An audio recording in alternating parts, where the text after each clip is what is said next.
आज इस क्लास में हम 20 जनवरी से संबंधित महत्वपूर्ण 20 क्वेश्चन नेशनल, इंटरनेशनल और 10 question Uttar Pradesh current affair से कवर करेंगे। एलटी ग्रेड एग्जाम की परीक्षा होने के कारण 2-4 दिनों से क्लासेस नहीं आ पा रही थी। आज का हमारा पहला सवाल है,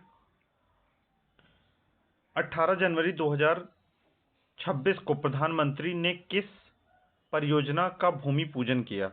तो इसका जो सही जवाब है काजीरंगा एलिवेटेड कॉरिडोर, इसका भूमि पूजन किया गया है प्रधानमंत्री के द्वारा। काजीरंगा एलिवेटेड कॉरिडोर जो है ये आसाम में है, असम।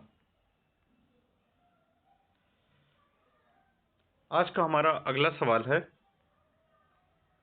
काजीरंगा एलिवेटेड कॉरिडोर परियोजना किस राज्य में स्थित है? तो हमने पहले ही जान लिया, इसका जो है असम में स्थित है। काजीरंगा नेशनल पार्क भी है जो गैंडों के एक सींग वाले गैंडे के लिए भी काफी फेमस है। आज का हमारा तीसरा सवाल है कि काजीरंगा एलिवेटेड कॉरिडोर परियोजना का मुख्य उद्देश्य क्या है? इस एलिवेटेड कॉरिडोर परियोजना का मुख्य उद्देश्य वन्यजीव संरक्षण के साथ यातायात को सुगम बनाना, कि बहुत सारे जो वन्य जीव हैं उनका किसी गाड़ी से एक्सीडेंट हो जाने की वजह से मृत्यु हो जाती है, तो ऐसा ना हो इसीलिए ये एलिवेटेड कॉरिडोर बनाया जा रहा है।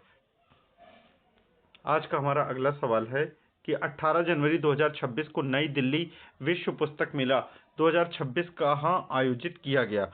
तो इसका जो सही जवाब है वो प्रगति मैदान। हर प्रतिवर्ष जो है इस मेले का आयोजन प्रगति मैदान दिल्ली में होता है। अभी हमने कुछ दिन पहले पढ़ा था कि विश्व पुस्तक की राजधानी को यूनेस्को द्वारा किसे घोषित किया? तो विश्व पुस्तक की राजधानी यूनेस्को द्वारा मोरक्को की कैपिटल रबात को घोषित किया गया, रबात को घोषित किया गया है।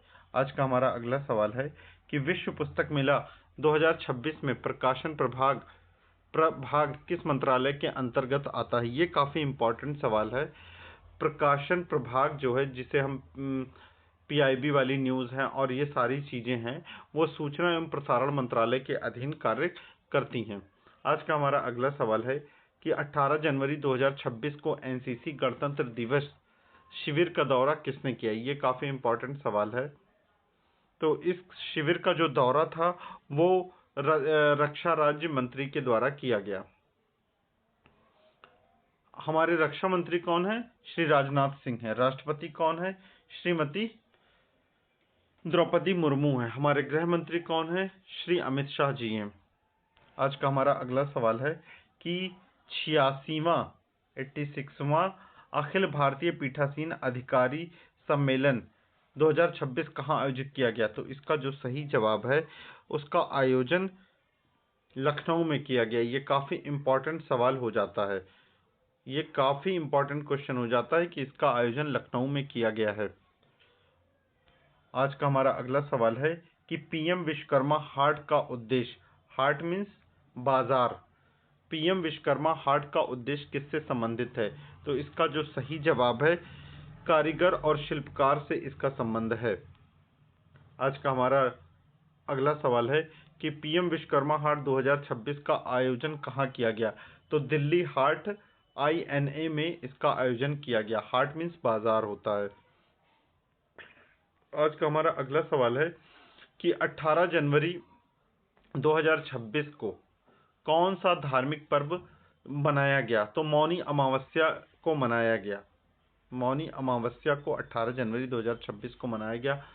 अगर हम वहीं मकर संक्रांति की बात करें तो इसका आयोजन 15 जनवरी को किया गया था। हमारा आज का अगला सवाल है, इंडिया ओपन बैडमिंटन 2026 का आयोजन किस शहर में हुआ? ये काफ़ी इंपॉर्टेंट सवाल है और इस तरीके के सवाल एग्जाम में बराबर पूछे जाते हैं। तो इंडिया ओपन बैडमिंटन 2026 का आयोजन नई दिल्ली में किया गया। हमारा आज का अगला सवाल है कि इंडिया ओपन 2026 महिला एकल का खिताब किसने जीता है? ये बहुत ही इंपॉर्टेंट सवाल हो जाता है। तो महिला एकल का जो खिताब है वो एन से यंग ने जीता है। आज का हमारा अगला सवाल है कि वर्ष 2026 में भारत किस अंतरराष्ट्रीय शिखर सम्मेलन की मेजबानी करेगा? ये काफी इंपॉर्टेंट सवाल है। वर्ष 2026 में भारत जो है ब्रिक्स समिट का आयोजन की शिखर की मेजबानी करेगा, ब्रिक्स समिट की। अगर हम ब्रिक्स की बात करें तो ब्रिक्स की स्थापना वर्ष 2009 में येकातेरिनबर्ग रशिया में की गई थी। उतनी समय ब्रिक मतलब 4 कंट्रियां इसमें थी। पांचवी कंट्री जिसे हम साउथ अफ्रीका कहते हैं वो 2010 में इसमें जुड़ी थी। अगर हम बात करें G7 की तो G7 का कोई भी हेडक्वार्टर नहीं है और इसकी जो इस्टेब्लिशमेंट हुआ था वो वर्ष 1975 में किया गया था।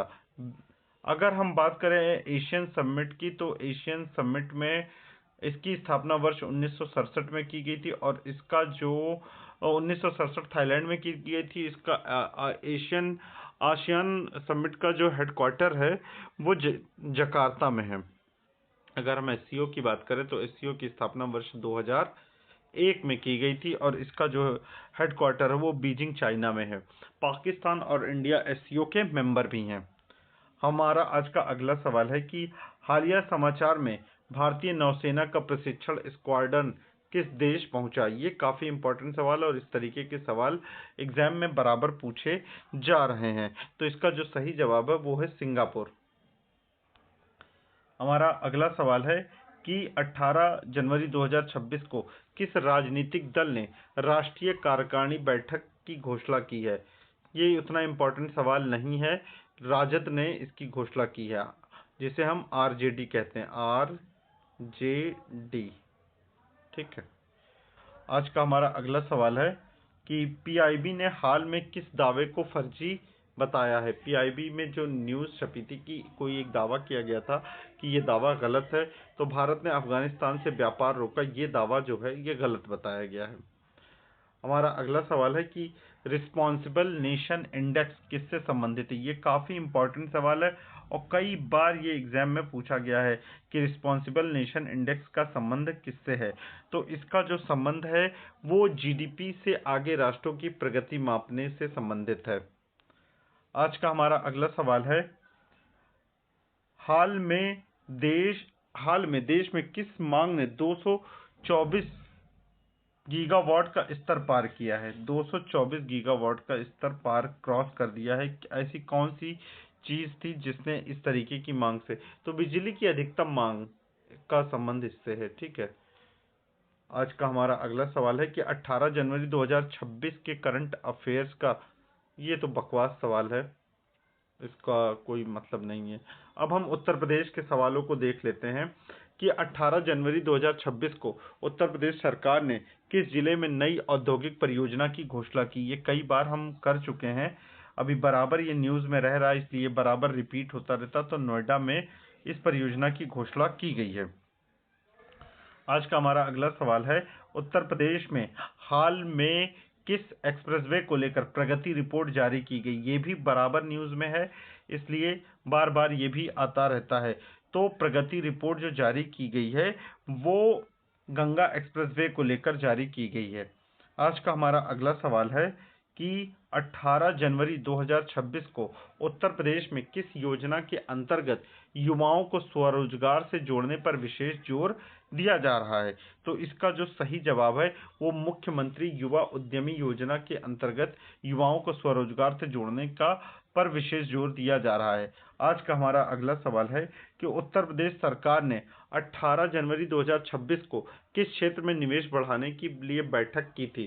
तो ये भी थोड़ा सा इम्पोर्टेंट सवाल है, ये भी बार बार पूछा जा रहा है, न्यूज़ में बराबर रह रहा है। तो आईटी और इलेक्ट्रॉनिक्स क्षेत्र में निवेश को बढ़ाने के लिए बैठक की गई है। हमारा उत्तर प्रदेश से संबंधित आज का 5वां सवाल है कि उत्तर प्रदेश में हाल ही में किस जिले में नए मेडिकल कॉलेज से संबंधित समाचार रहा है? ये बार बार एग्जाम में बराबर पूछा जा रहा है, ये भी इम्पोर्टेंट सवाल है। इसका जो सही जवाब है वो सोनभद्र है। आज का हमारा अगला सवाल है कि 18 जनवरी 2026 को उत्तर प्रदेश में किस विभाग द्वारा शीतलहर कोहरे को लेकर एडवाइजरी जारी की गई है? ये काफ़ी इम्पोर्टेंट सवाल है। तो मौसम विभाग ने इसको लेकर जारी किया है, काफ़ी प्रकोप वाली सर्दी पड़ रही है। आज का हमारा अगला सवाल है कि उत्तर प्रदेश सरकार की कौन सी योजना महिलाओं के आर्थिक सशक्तिकरण से संबंधित है? तो इसका जो सही जवाब है मिशन शक्ति, ये भी सही है। कन्या सुमंगला योजना, ये भी सही है। मुख्यमंत्री सामूहिक विवाह योजना, ये भी सही है। मतलब उपरोक्त सभी इसका आंसर होगा। आज का हमारा अगला सवाल है कि 18 जनवरी 2026 को उत्तर प्रदेश में किस नदी से संबंधित स्वच्छता संरक्षण पर अभियान जारी? तो गोमती नदी का उद्गम पीलीभीत में फुलहर झील से होता है। यमुना का उद्गम यमुनोत्री से होता है। गंगा का उद्गम गंगोत्री से होता है। आज का हमारा अगला सवाल है, उत्तर प्रदेश में हाल ही में किस शहर को स्मार्ट सिटी परियोजना से संबंधित नई उपलब्धि मिली है? तो ये काफ़ी इम्पोर्टेंट सवाल है और इसका जो आंसर है वो लखनऊ होगा। ठीक है। आज का हमारा 10वां जो सवाल है वो कौन सा है कि 18 जनवरी 2026 के उत्तर प्रदेश करंट अफेयर्स में किस क्षेत्र पर सबसे अधिक फोकस रहा? तो बुनियादी ढांचा निवेश में रहा है। इसका जो फोकस रहा है वो आईटी वाले से ही संबंधित है, बाकी ये इस तरीके का क्वेश्चन नहीं है। चैनल को आप लोग सब्सक्राइब करिए, वीडियो को लाइक शेयर कमेंट करिए ताकि हम और मोटिवेट हो सके थोड़े से बेहतर क्वेश्चन बनाने के लिए। धन्यवाद।